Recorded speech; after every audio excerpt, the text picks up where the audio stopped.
আজকে আমরা যে আমাদের যে প্রচার চলছে, আপনারা জানেন ভারতীয় জনতা পার্টি নরেন্দ্র মোদীর সহধন্য প্রার্থী হিসাবে কেশপুরে আজকে এই তৃণমূলকে উৎখাত করার জন্য আজকে ভারতীয় জনতা পার্টি যেভাবে আমাকে কেশপুরে উন্নয়নের জন্য এবং কেশপুরে মানুষের পাশে দাঁড়ানোর জন্য এবং কেশপুরে লড়াই করার জন্য সুযোগ করে দিয়েছেন, আমি সমস্ত কেন্দ্রীয় নেতৃত্ব এবং রাজ্য নেতৃত্বর কাছে কৃতজ্ঞ। আমি এখানে বিভিন্ন জায়গায় প্রচারে নেমে দেখতে পাচ্ছি মানুষের যে অভাব অভিযোগ। আজকে 34 বছরের বামফ্রন্টের শাসন এবং ওই তৃণমূলের 15 বছরের জঙ্গল রাজে এলাকার কোনো উন্নয়ন হয়নি।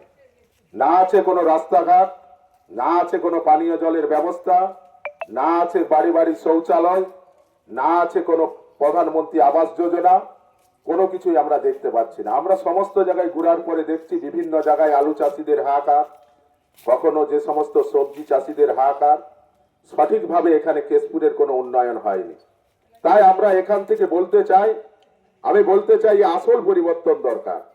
আসল পরিবর্তন পেতে হলে ডবল ইঞ্জিন সরকার চাই এবং নরেন্দ্র মোদীর নেতৃত্বে পশ্চিম বাংলায় ভারতীয় জনতা পার্টির সরকার চাই।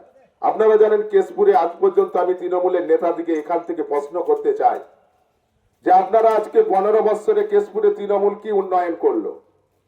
আজকে কেশপুরের স্বপ্ন আছে কংসাবতীর উপর বীজ।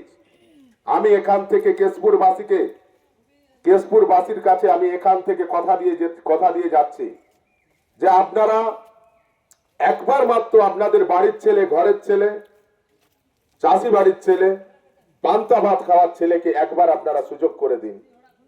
ভারতীয় জনপদ্মফুল চিহ্নে ভোট দিয়ে একবার আমাকে কাজের সুযোগ করে দিন।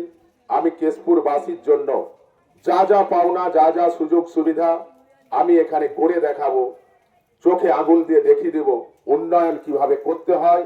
এটাই হচ্ছে মোদিজির গ্যারেন্টি। আপনারা দেখবেন এখন 34 বছর যে সিপিএম, এখন দেখবেন আবার বিভিন্ন জায়গায় মাঠে প্রচারে নামছে। আমি এখান থেকে বলতে চাই তৃণমূল 294 সিপিএম পার্টি 2021 বিধানসভায় দেখেছিলেন, 2000 বিভিন্ন ভাবে জোট করেছিলেন। সেই জোটের ফলেও কিন্তু 294 শূন্য। আপনারা ওনাদের সঙ্গে বাম আর হচ্ছে তৃণমূল পুরো ভাই ভাই। পুরো দেখা গেল বিভিন্ন জায়গায় প্রচারে যে বলছে, দেখবেন মানে তৃণমূলের হয়ে প্রচার করছে। তাদের প্রচার হচ্ছে বিজেপিকে বিভিন্ন ভাবে সাম্প্রদায়িক বিভিন্ন বক্তব্যের মাধ্যমে বিজেপিকে অপপ্রচার ছড়ানো। আমি বন্ধু এখান থেকে বলতে চাই, ভারতীয় জনতা পার্টি কোনো সাম্প্রদায়িক দল নয়। ভারতীয় জনতা পার্টি সুশৃঙ্খল পার্টি। ভারতীয় জনতা পার্টি সমস্ত ধর্মে বিশ্বাস করে। আমরা চাই একটাই জিনিস, হিন্দু হিন্দুর ধর্ম পালন করবে, মুসলিম মুসলিমের ধর্ম পালন করবে। মমতা ব্যানার্জির মতো আমরা দুটো ধর্মতে বিশ্বাস করি না। কখনো কখনো উনি নামাজ পড়তে যাচ্ছেন, কখনো কখনো কালী মন্দিরে পূজা করছেন, দেখবেন এই ধরনের দ্বিচারিতা উনি করে যাচ্ছেন।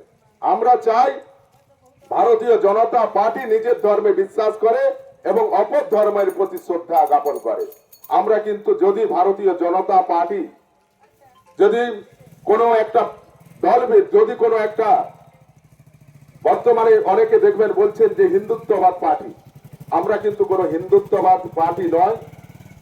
তা না হলে আপনারা অটল বিহারী বাজপেয়ীর আমলে আমাদের আব্দুল কালাম আজাদ আমাদের রাষ্ট্রপতি হতো না। ভারতীয় জনতা পার্টি যদি কোন সাম্প্রদায়িক দল হতো। আমাদের দলে অনেক নেত্রী রয়েছেন, মাহফুজা খাতুন, মুক্তার আব্বাস নকভি, কেন্দ্রীয় মন্ত্রী শাহানুজ হোসেন, অনেক আমাদের মন্ত্রী, অনেক নেতৃত্ব, মুসলিম নেতৃত্ব রয়েছে।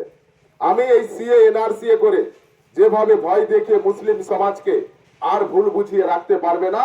কেশপুরে কিন্তু আমি বিভিন্ন জায়গায় প্রচারে যেভাবে মুসলিম সমাজের দেখছি উল্লাস, মুসলিমদেরও কোনো উন্নয়ন করে না এ সরকার।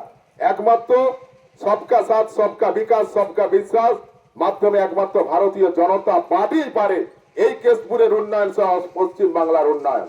তাই আমি কেশপুরবাসীর কাছে, সকলের কাছে একটাই আহ্বান করব, যে সমস্ত যারা এখনো ভুল বুঝে আছে আমি চাইবো একবার ঘরের ছেলেকে একবার সুযোগ করে দিন, কেশপুরের সমস্ত স্বপ্ন পূরণ হবে। ঠিক আছে, সকলকে অনেক অনেক ধন্যবাদ, নমস্কার, প্রণাম।